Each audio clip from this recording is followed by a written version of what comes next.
আমি ইন্ডিয়ান, আমাকে কেন তোমরা মারছো, এই কথাটি কেন বললো এই বিএসএফের ছেলে ভাই? তার সত্ত্বেও কেন এই ছেলেটিকে মারা হলো? সে কিন্তু মুসলিম না, খ্রিস্টান না, সে কিন্তু একজন আমার ভারতীয় নাগরিক, সে কিন্তু একজন হিন্দু ভাই। তাকে কেউ মুসলিমও মারলো না, খ্রিস্টানও মারলো না, তাকে একজন মারলো ভাই এই হিন্দু ভাইয়ে। কিন্তু এখন কেন ভারতীয়কে মারা হচ্ছে? এটা কিন্তু বাংলাদেশে মারে নেই এই ভাইটিকে, অ্যাঞ্জেলকে কিন্তু বাংলাদেশে মারে নেই। দীপু চন্দ্র দাস সে কিন্তু একজন হিন্দু ছিল, তাকে কিন্তু মারা হচ্ছে অন্য দেশে, বাংলাদেশে। এখানে কিন্তু বাংলাদেশে না, এখানে কিন্তু দেহরাদুনে এই ছেলেটিকে কেন মারলো ভাই? এখানে তাকে কিন্তু খ্রিস্টান মারে নাই, মুসলিম কিন্তু মারে নাই। এই ভাইটি ত্রিপুরার এমবিবিএস ছাত্র অ্যাঞ্জেল চাকমা ভাই। দেহরাদুনে 9 ডিসেম্বর এই ঘটনাটি ঘটে। দেহরাদুনে পড়াশোনা করতে গিয়ে, মার্কেটে শপিং করতে গিয়ে এই ঘটনাটি ঘটে ভাই। দেহরাদুনে ওইখানের কিছু ছেলে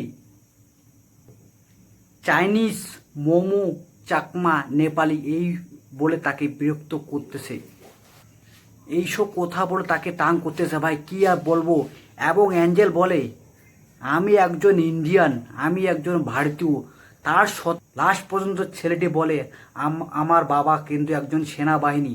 তার সত্ত্বেও তাকে এই কথাটা বলার সত্ত্বেও ভাই কীরকম করে মারে এই অ্যাঞ্জেল চাকমাকে।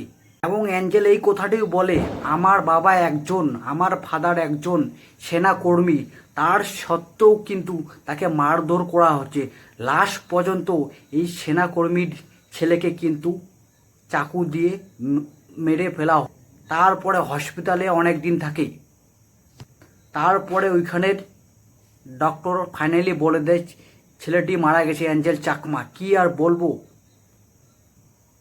আমাদের ইন্ডিয়ান ছেলে চাকমা চাইনিজের মতো দেখতে বলে তাকে কিন্তু এরকম করে মারধর করা হচ্ছে এবং মেরে ফেলছে। আমরা নিজেই কিন্তু ইন্ডিয়ানকে যদি আমরা নিজে চিনতে না পারি তাহলে কে চিনবে? এ কিন্তু চাইনিজও না, এ কিন্তু নেপালিও না, এ কিন্তু একজন ভারতীয় নাগরিক। কয়েকদিন আগে আমরা দেখলাম এই ঘটনাটি বাংলাদেশ দীপু চন্দ্র দাসকে মারা হচ্ছে। এই প্রতিবাদে কিন্তু অনেক ইউটিউবার ছোট বড় সবাই কিন্তু ভিডিও বানাইছে। এখন দেখি কে আওয়াজ তুলতেছে বাংলার এবং আমাদের ইন্ডিয়াতে, কে আওয়াজ তুলতেছে। এখন ভারতে হিন্দুকে হিন্দুই মারতেছে, এখানে কিন্তু মুসলিম অন্য ধর্ম কিন্তু না। এইখানে তো মুসলিম হতো, এখানে কিন্তু অনেক একটা বড় ডিফারেন্স হতো, অনেক একটা বড় লাফড়া হতো। কারণ এইখানে হিন্দুকে মারছে, তার জন্য এত বড় এই কথাটি চাপা রাখা হয়েছে। এই ঘটনাটি ঘটে ফাইনালি 9 ডিসেম্বর, আজকে 30 তারিখ। ঘটনাকে কোনোদিন চাপা রাখা যায় না, ফাইনালি এই খবরটা ফাঁস হয়ে গেল।